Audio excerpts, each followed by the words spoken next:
pois sabemos que o Senhor atende o nosso clamor. Em nome de Jesus, amém. Amém, graças a Deus. Queridos, hoje, se não fosse por conta do isolamento social, seria um final de semana de muita festa. No dia de ontem, dia 25 de abril, a 7ª igreja esteve comemorando 14 anos de organização como igreja. Então, estamos aqui, apesar do isolamento, estamos aqui em ações de graças.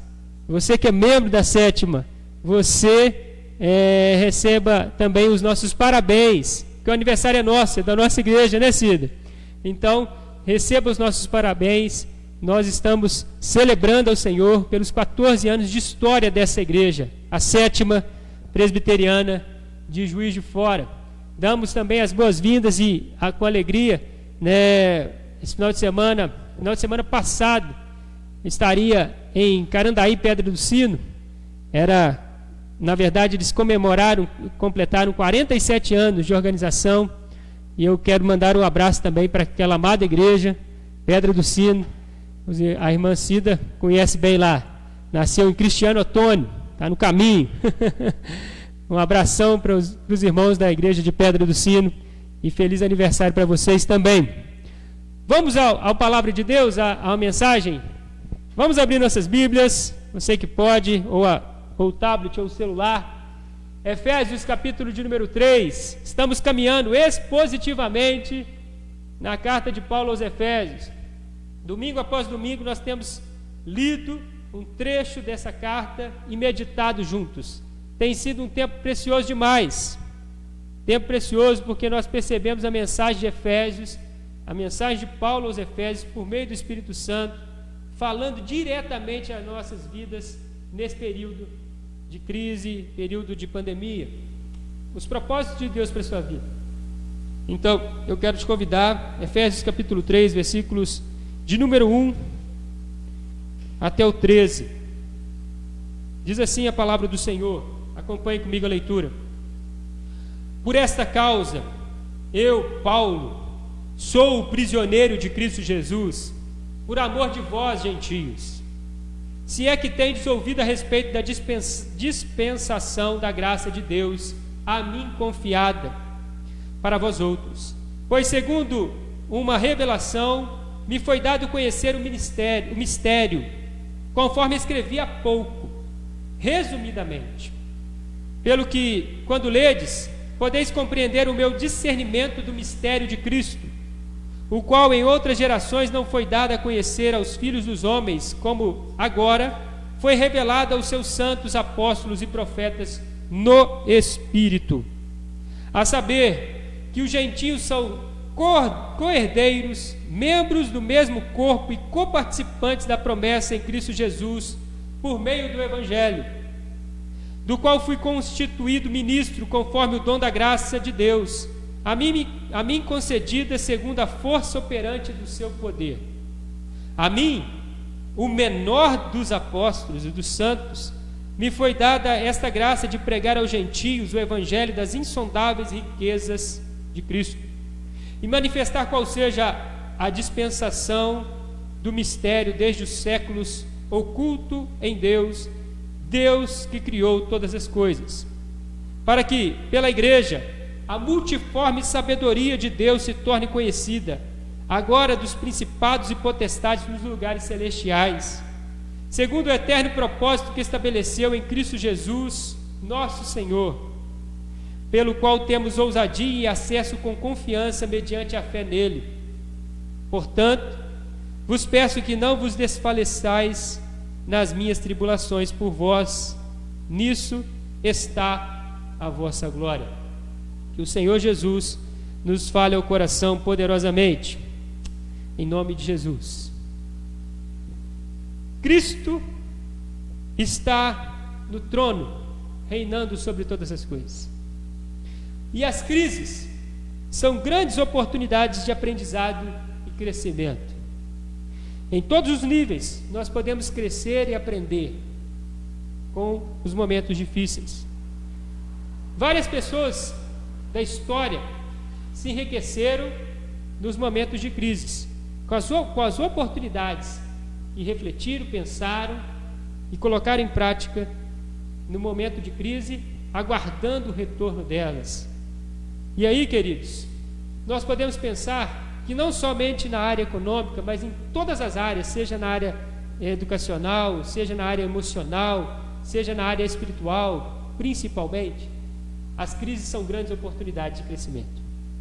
Deus tem nos dado uma grande oportunidade de crescer nesse período de pandemia. Acima de tudo, em um relacionamento mais saudável com Deus, ser cheio de Deus e executar o plano que Ele tem para nós. E este é o foco de Deus na carta aos Efésios. Se você for analisar os capítulos, vão trazer sempre essa mesma mensagem: qual o propósito de Deus para a sua vida, qual o propósito de Deus para a igreja, qual o propósito de Deus para os membros da igreja, para os servos de Cristo.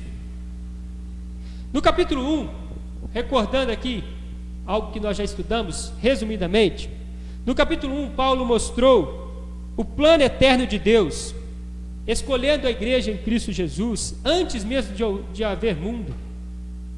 Escolhendo a igreja, Deus escolhe, e Deus redime essa igreja, Ele redime os escolhidos, esses predestinados, por meio de seu Filho, que é o Verbo de Deus. Então Deus decreta, o Filho executa, o Verbo, a ação de Deus, e o Espírito Santo, concluindo aí a ação da Trindade na nossa vida, e o Espírito Santo sela a igreja e lhe dá o penhor da graça. No capítulo 2, Paulo aos Efésios mostra o estado de perdição e condenação em que se encontravam os judeus e também os gentios, escravos da carne no mundo e do diabo, mortos em vossos delitos e pecados, mas Deus, por meio de Cristo, concede graça, salvação, redenção e transformação para esses que estavam mortos. Eles passam a viver novamente, revestindo do novo homem, despindo do velho homem, revestindo de um novo homem. E aí, Paulo, na carta aos Efésios, no capítulo 2, tanto no primeiro parágrafo como no segundo parágrafo, ele vai dizer que essa igreja... Só um minuto.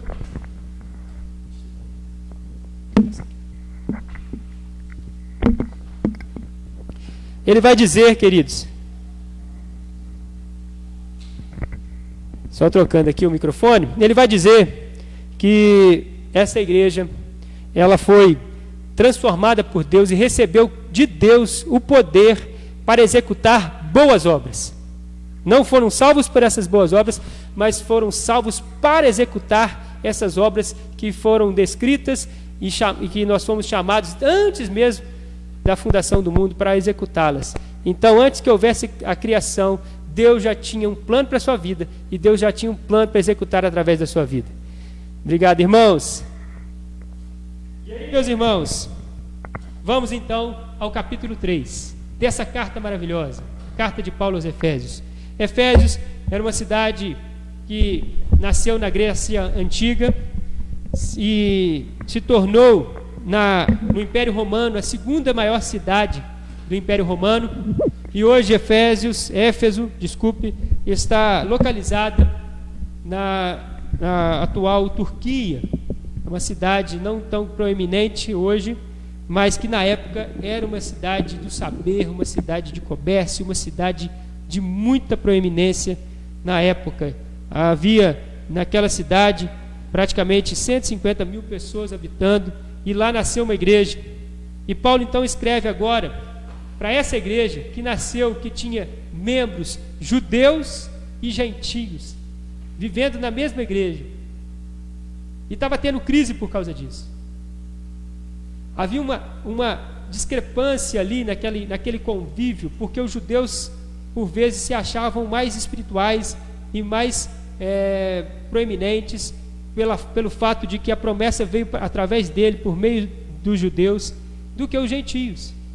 E Paulo então escreve no capítulo 2, e agora no 3 ele diz assim, por esta causa, eu, Paulo, sou prisioneiro de Cristo Jesus, por amor de vós, gentios.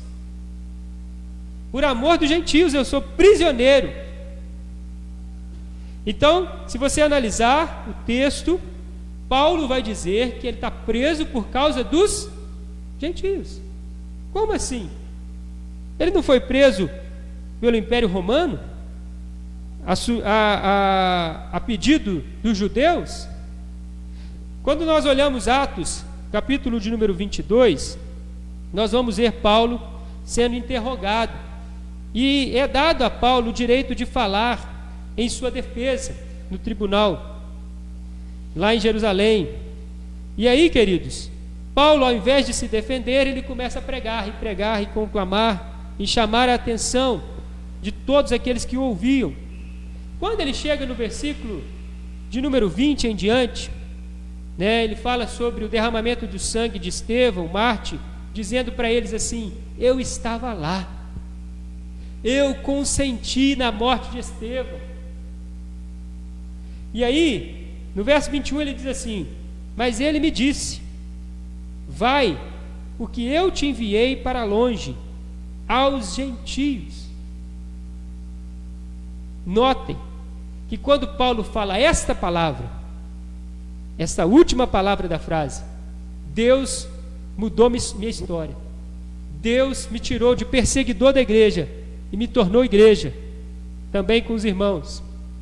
Deus mudou o meu foco de vida e me transformou num cristão, num apóstolo, num servo de Deus, e me chamou para pregar aos gentios. É isso que ele fala aqui. Deus me chamou para pregar aos gentios. Verso 22. Ouviram-no até essa palavra. Até aí ouviram Paulo. Quando ele falou gentios, então gritaram dizendo: tira tal homem da terra, porque não convém que ele viva. Foi preso, foi julgado por esse fato de pregar o evangelho aos gentios. Os judeus se indignaram. E aí, voltando à carta aos Efésios, capítulo número 3, que é a nossa carta de meditação nessa noite, Paulo vai dizer que ele se tornou prisioneiro por causa dos gentios. Aí você pode pensar assim: mas Paulo então está reclamando. Não, de maneira nenhuma, meus irmãos. Vamos ler o restante do texto, quando ele diz assim: se é que tendes ouvido a respeito da dispensação da graça de Deus, a mim me confiada, para vós outros. E o 3 ele diz assim: pois segundo uma revelação me foi dado conhecer o mistério, conforme escrevi há pouco, resumidamente. Ele usa uma palavra que ele vai usar 3 vezes nesse parágrafo que nós estamos meditando na noite desse dia: mistério. E o tema da nossa mensagem de hoje é esse: o mistério revelado em Cristo Jesus. O mistério revelado em Cristo. Quando Paulo usa essa palavra mistério, que no grego ela tem uma conotação de algo que estava oculto, mas foi agora revelado. Quando a palavra mistério é usada no grego, está dizendo o seguinte: é algo que eu estou dizendo, mas que era escondido e agora não está escondido mais. Então Paulo fala assim: este mistério que foi revelado em Cristo foi a causa da minha prisão, foi a causa de eu estar preso, foi a causa de estar agora passando por essa situação. E aí ele vai dizer o seguinte, meus irmãos: ele se considera prisioneiro não de Nero, mas Paulo se considera prisioneiro por causa do evangelho de Cristo. Em última análise, nós podemos perceber isso, pois os gentios que foram escolhidos por Deus, assim como aqueles judeus que haviam sido salvos, eram alvos dessa pregação, e por causa dessa pregação ele foi preso. E aí, qual que é o mistério que ele vai dizer? Verso 4, ele diz assim: pelo que, quando ledes, podeis compreender o meu discernimento do mistério de Cristo. Verso 5: o qual em outras gerações não foi dado a conhecer, antes não foi dado a conhecer aos filhos dos homens, como agora foi revelado aos seus santos apóstolos e profetas por meio do Espírito Santo. Verso 6: a saber, Qual é o mistério?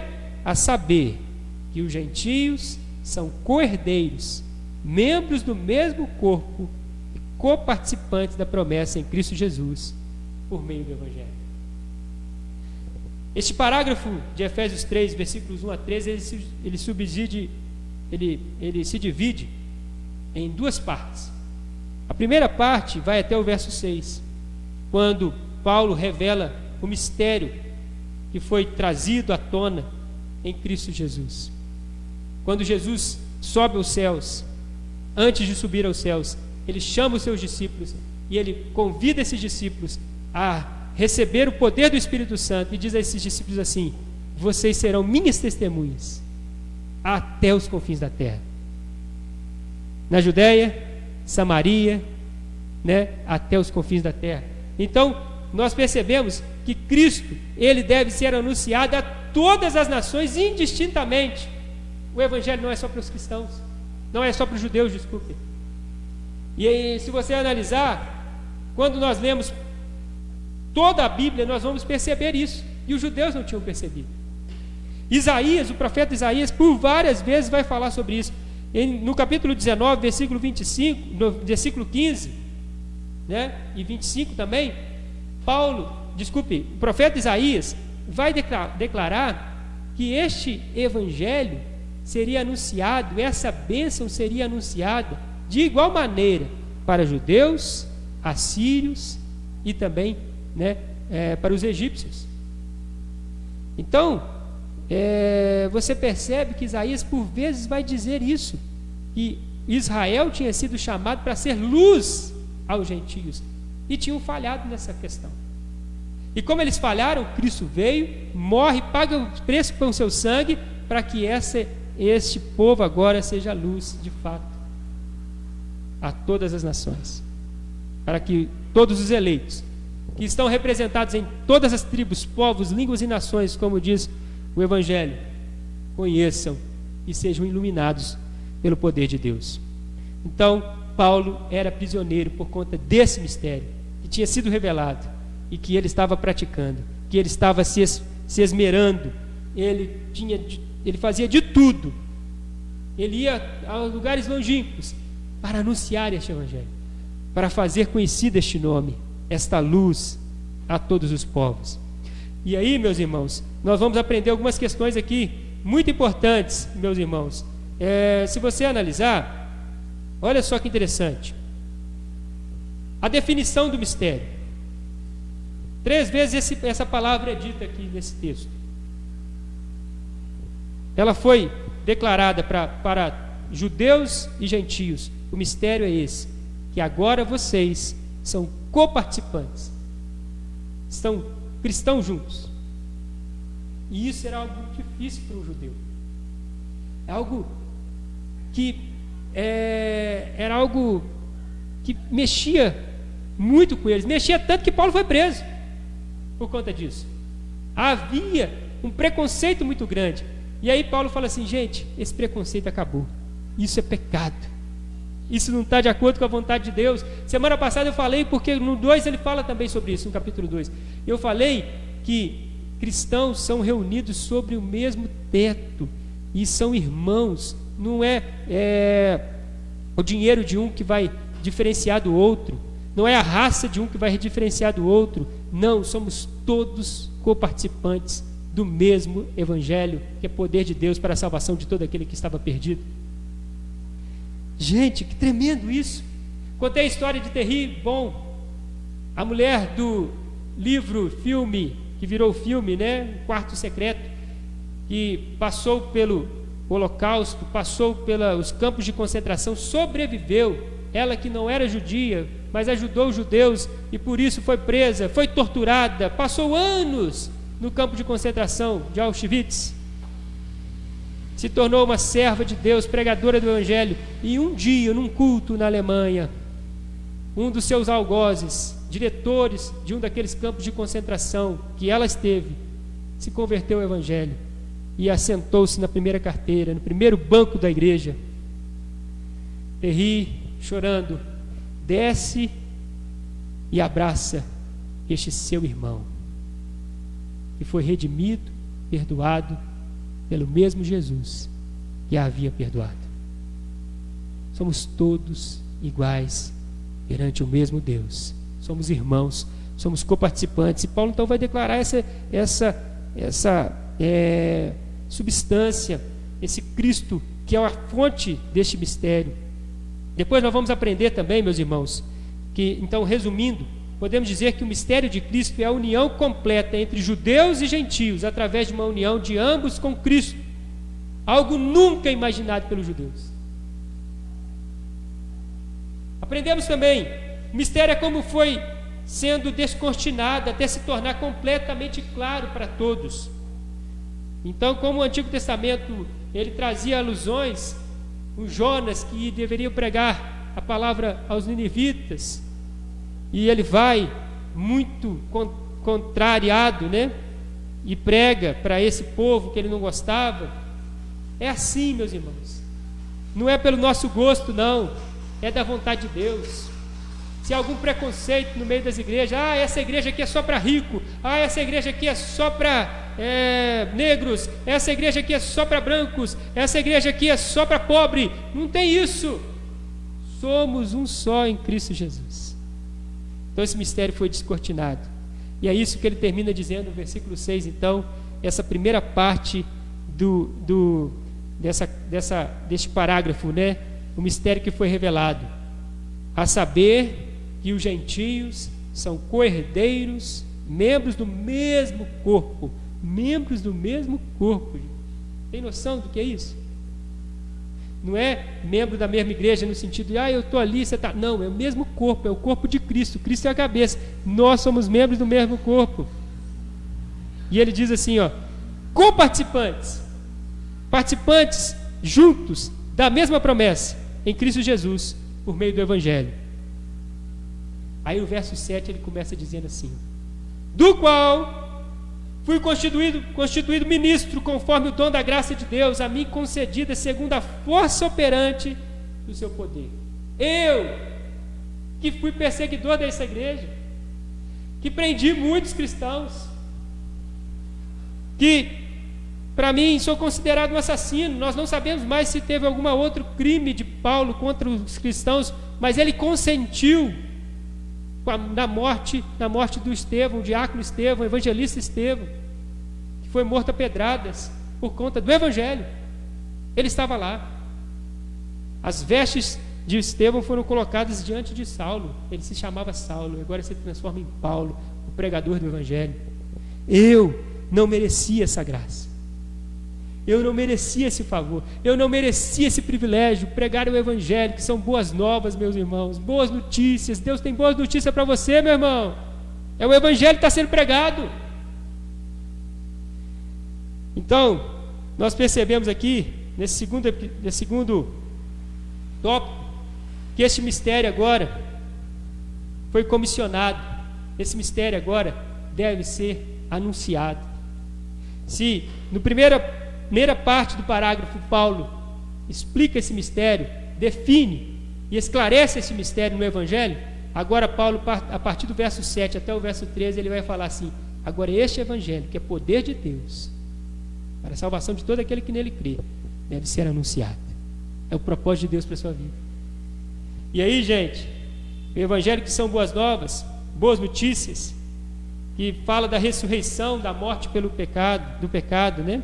A libertação da escravidão da carne, do mundo e do diabo, que fala da entronização vitoriosa de Cristo nos lugares celestiais, que fala da reconciliação com Deus, que fala da reconciliação de uns com os outros, ou seja, não há mais diferenças, o fim da hostilidade, a derrubada do muro da inimizade, o ingresso na família de Deus, somos na mesma família. E fala também da herança gloriosa em Cristo, no novo céu e na nova terra. Então são essas boas notícias que nós estamos aqui para proclamar. E se você ler Pedro vai dizer que os anjos anelavam, queriam, desejavam pregar essas boas notícias. Mas essa graça, esse privilégio foi dado a nós, igreja. Pregar essas boas notícias para este mundo que está perdido aí, ansioso, preocupado, né? Se você for analisar, queridos, o que está acontecendo no mundo hoje é algo inimaginável há poucos dias atrás, há poucos meses atrás. Olha como a segurança do homem é frágil. O dinheiro, né, que tem esse poder, falso poder, de trazer essa falsa segurança para nós, não traz. Não traz. Quantos perderam fortunas aí, nesse período, de uma hora para outra, em algo que ninguém esperava? Agora, Cristo de fato pode trazer segurança. Cristo de fato pode trazer esperança. Cristo de fato pode trazer certeza de que quando fecharmos os nossos olhos aqui, ou Ele voltar, estaremos com Ele para todo sempre, de eternidade a eternidade. Louvado seja Deus, aleluia! Oh, querido, olha que boa notícia! Se alegre, mesmo em meio a circunstâncias adversas, porque você tem um Redentor, que, como Jó disse, eu sei que o meu Redentor vive, e que por fim Ele se levantará de sobre a terra. Nós vamos aprender aqui, queridos, também, que esse mistério é manifestado a todos os homens por meio de nós. Vamos continuar a leitura. A mim, o menor de todos os santos, servo de Deus, separado, santo significa isso, separado, né? Me foi dada a graça de pregar aos gentios. Graça, me foi dado esse presente, que eu não fiz nada por merecer. Eu recebi esse presente de pregar aos gentios o evangelho das insondáveis riquezas de Cristo. Paulo falou assim: eu sou rico demais. Não tem nada nesse mundo que compare a riqueza que eu tenho. Mesmo eu estando preso aqui, eu sou livre. Não são essas cadeias aqui que vão me prender, porque eu já sou livre em Cristo Jesus. Eu fui livre da cegueira espiritual, de fazer o que estava errado. Então, esse mistério foi revelado a mim com muita clareza.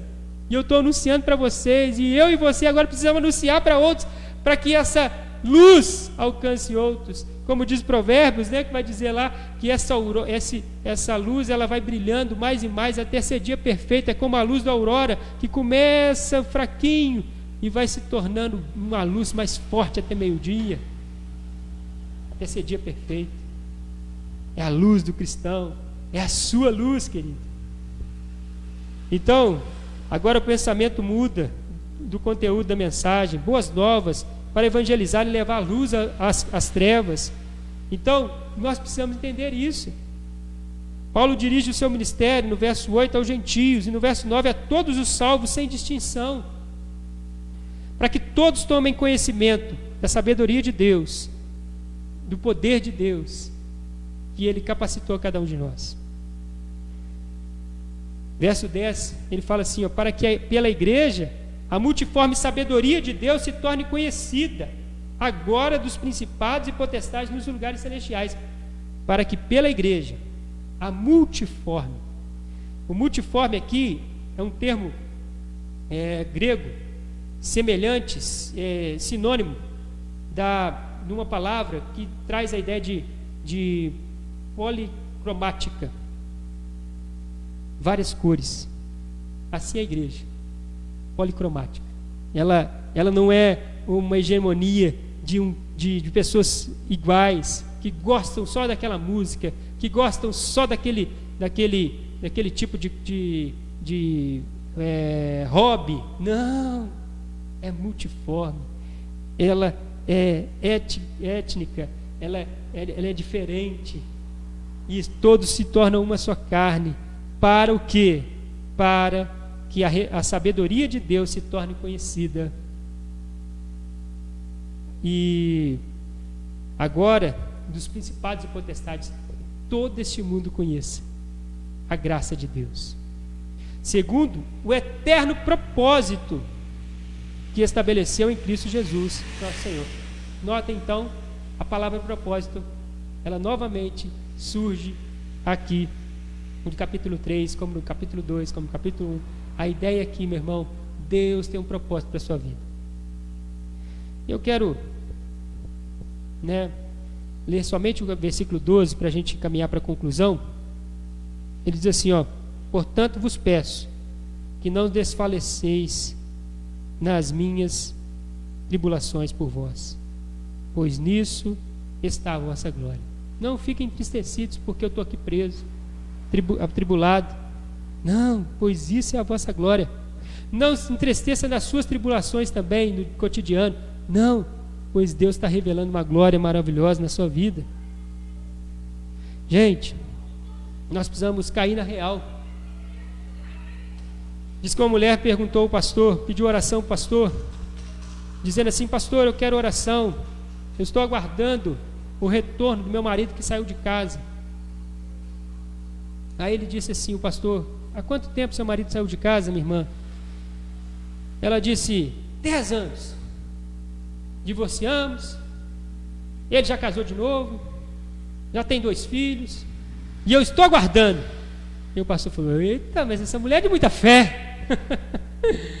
Está aguardando até hoje.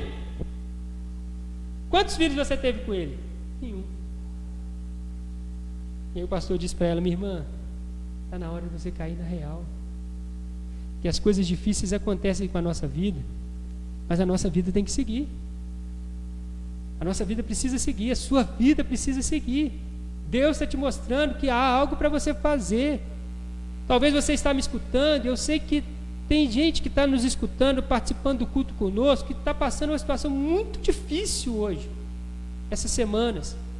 Porque nós sabemos, meu irmão, que é muito fácil, eu ainda falava com o irmão aqui na igreja antes de começarmos o culto, é muito fácil para alguém que tenha concursado, tem seu salário garantido, pode ficar em casa o ano inteiro, o dinheiro está caindo na conta, tranquilo. Para alguém que depende de movimento, depende de trabalhar, né, com o público, e está sem poder trabalhar, e está desesperado talvez, mas não desespere, querido. É um tempo que Deus está permitindo a gente passar, para a gente aprender, para a gente crescer, e para a gente usar essa oportunidade para crescer mais, para a glória de Deus, e fazer outras coisas mais, mas principalmente é um tempo de você conhecer a Deus. Eu fui pastor de uma pessoa que passou por uma situação muito difícil, um câncer, e ele me disse o seguinte: pastor, eu louvo a Deus pelo câncer que eu tive. Sim, eu louvo a Deus, porque pelo câncer que eu tive, eu conheci a Deus. Quem sabe você está aí passando por essa luta que você está passando, nessa pandemia toda que nós estamos enfrentando, e seja o tempo de você conhecer a Deus, se render ao senhorio de Cristo. Vai passar, meu irmão, como outras crises passaram. Se você olhar os gráficos de crises em qualquer lugar, financeiros, qualquer estatística, você vai ver que são crises que vêm e passam. Um dia vai vir uma crise que não vai passar, mas crise vai voltar. E aí, meu irmão, acabou. Glória a Deus. Estaremos com Cristo para sempre. Não teremos mais crises, não teremos mais dores, não teremos mais lutas, não teremos mais dissabores, não teremos mais nada que tire a nossa paz. Estaremos com Cristo para todo sempre. Mas enquanto isso não acontece, creia, tenha esperança e busque a Deus. Busque a Deus para entender qual o propósito de Deus para a sua vida. Se essa pandemia veio para que você entenda o propósito de Deus para a sua vida, ore a Deus nesse sentido. Deus, eu quero me render aos teus pés, eu quero me render à tua vontade, eu quero conhecer a tua palavra, eu quero ler mais a Bíblia. Estou tendo mais tempo? Quero ler mais a Bíblia, eu quero orar mais, eu quero ter mais intimidade com o Senhor. Então eu quero terminar, meus irmãos, lendo novamente os últimos versículos deste parágrafo. Olha o que ele disse, meus irmãos. Verso 11 a 12. Segundo o eterno propósito que estabeleceu em Cristo Jesus, nosso Senhor. Qual é o propósito? Qual é o eterno propósito que Ele estabeleceu em Cristo Jesus, nosso Senhor, para você e para mim? Pelo qual temos ousadia, primeiro, ousadia, e acesso com confiança, mediante a fé nele, para termos uma intimidade maior com Ele. Qual é o eterno propósito de Deus em Cristo para a sua vida? Para que você seja ousado, para que você tenha a liberdade, com confiança e fé, de aprender, de crescer e de desfrutar da intimidade com Deus. Não tem nada nesse mundo que vai pagar isso, porque isso vai trazer para você a esperança eterna. A esperança eterna, a salvação eterna. Que Deus te abençoe em nome de Jesus. Queridos, a igreja ocupa um lugar central na história. E Deus está fazendo a história acontecer. E você faz parte dessa história. Louve a Deus. Agradeça a Deus. Glorifique a Deus. E se renda à vontade de Deus. Não reclame. Não murmure. Não fique aí chorando pelos cantos. Não fique estressado. Acalma o seu coração. Creia nele. E o mais ele fará. Busque o Senhor. Que Deus te abençoe. Em nome de Jesus. E que essa palavra encontre guarida no seu coração. Amém. Amém, gente. Graças a Deus. Nós estamos caminhando aqui para o final do nosso culto, mas nós temos aqui alguns avisos muito importantes. Antes de passar para os avisos, eu quero somente mandar um abraço aqui para os membros da